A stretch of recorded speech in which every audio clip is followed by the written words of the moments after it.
விஜய் அவர்கள் தொடர்ந்து அதாவது கடந்த பிப்ரவரியில் இந்த அரசியல் கட்சியை தொடங்கியதிலிருந்து அந்த மௌனமாகவே அவருடைய அதாவது அந்த சைலண்டாகவே தன்னுடைய தொடர்ந்து பேசலாம் இணைப்பிலே இருங்க. மூத்த பத்திரிகையாளர் தராசு ஷியாம் நம்மோடு இணைந்திருக்கிறார். இணைந்தமைக்கு நன்றி திரு ஷியாம். இப்ப அதிமுகவோடு கூட்டணி என்பது போன்ற விஷயங்கள் உண்மைக்கு புறம்பானது, இதை ஒரு அனுமானத்தின் ரீதியில பரப்புறாங்க என்பது போன்றெல்லாம் தாவேக விளக்கம் அளித்திருக்கிறது. ஆனா பெரும்பான்மை பலத்தோடு அரசை அமைப்பதற்கான முயற்சிகள்ல ஈடுபடுவோம் அப்படின்னு சொல்லியிருக்கிறத பார்க்கிறோம். அப்ப இந்த விளக்கத்தின் வாயிலாக அதிமுகவும் இதிலிருந்து தள்ளி வைக்கப்பட்டிருக்கு. அப்ப வேறு எந்த கட்சிகளோடு கூட்டணி அமைக்க முடியும் நம்ம எதிர்பார்க்கலாம்? இந்த விளக்கத்தை நீங்க முதல்ல எப்படி பாக்குறீங்க? இந்த விளக்கத்தை அதிகாரபூர்வமான விளக்கமாகத்தான் நான் பார்க்கிறேன். காரணம், அது யாருடைய பெயரில் வெளிவந்திருக்கிறது என்று பார்த்தால் அது திரு ஆனந்த் அவர்களின் பெயரில் வந்திருக்கிறது. அவர் பொதுச் செயலாளர், விஜய் அவர்களுக்கு அடுத்த நிலையில் இருப்பவர். எனவே இதுதான் தாவைக்காவோட 2026க்கான நிலைப்பாடு. முழுமையாக படித்து பார்த்தால் ஆட்சி மாற்றத்திற்கான முதன்மை சக்தி என்கிற வார்த்தையை பயன்படுத்தி இருக்கிறார்கள். அப்படி என்றால் தமிழக வெற்றி கழகம் தான் மேஜர் பார்ட்னர்.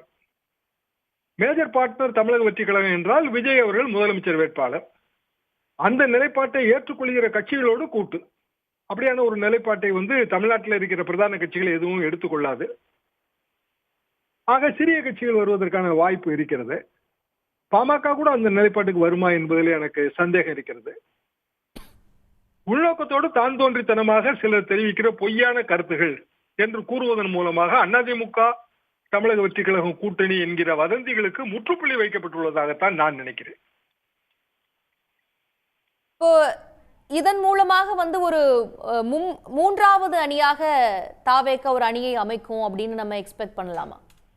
கண்டிப்பாக அப்படித்தான் தெரிகிறது களத்துல. ஏனென்றால் இதற்கு முன்பு இதே மாதிரியான முயற்சிகள் எடுக்கப்படும் போதும் திமுக மற்றும் அதிமுக இல்லாத என்கிற அந்த வார்த்தை தான் இருந்தது. திரு விஜயகாந்த் அவர்கள் எடுத்த முயற்சி, இப்படி பல முயற்சிகளை நாம் சொல்லலாம். திமுகவும் அதிமுகவும் இல்லாத ஒரு கூட்டணி. அந்த கூட்டணி இதுல ஒரே ஒரு மைனஸ் பாயிண்ட், திரு விஜய் அவர்களுக்கு டெஸ்டட் ஓட் பேங்க் கிடையாது. எல்லாமே அனுமானம் தான். இத்தனை சதவீதம் வரும், அத்தனை சதவீதம் வரும் என்பது அனுமானம் தான். எனவே 2026 தேர்தல் களத்திலே ஏற்கனவே களத்தை இடையிலே கூர்மைப்படுத்தி வருகிறார்கள். தேர்தலுக்கு இன்னும் 15 மாசத்துக்கு மேல இருக்கு. ஆனாலும் இப்போதே இது சூடு பிடித்திருக்கிறது. என்ன காரணம் என்றால் களத்தை திமுக அதிமுக ஆகிய இரு கட்சிகளுக்குள் நிலை நிறுத்துவது.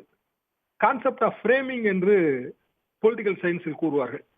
கான்செப்ட் ஆஃப் ஃப்ரேமிங் என்னவென்றால் 2 சட்டங்களுக்கு இடையில் வாக்கு அரசியலை நிலை நிறுத்த வேண்டும். 3வது சட்டத்திற்கு இடமில்லை. இது பிரதான எதிர்கட்சிகளின் நிலைப்பாடாக நான் பார்க்கிறேன். அப்படி என்றால் 3வது சட்டகமாக அவர் உருவெடுத்து வரும்போது அந்த 3வது சட்டகத்துக்கான ஓட்டு வங்கி, கீழ்கட்டுமான அமைப்புகள், இவையெல்லாம் கட்டமைக்க வேண்டிய மிகப்பெரிய பணி விஜய் அவர்களுக்கு வரும். நிச்சயமாக. இணைந்து உங்களுடைய பார்வைகளை பகிர்ந்து கொண்டமைக்கு நன்றி திரு ஷியாம். உடனுக்குடன் செய்திகளை தெரிந்து கொள்ள சன் நியூஸ் பெல் ஐகானை கிளிக் பண்ணுங்க.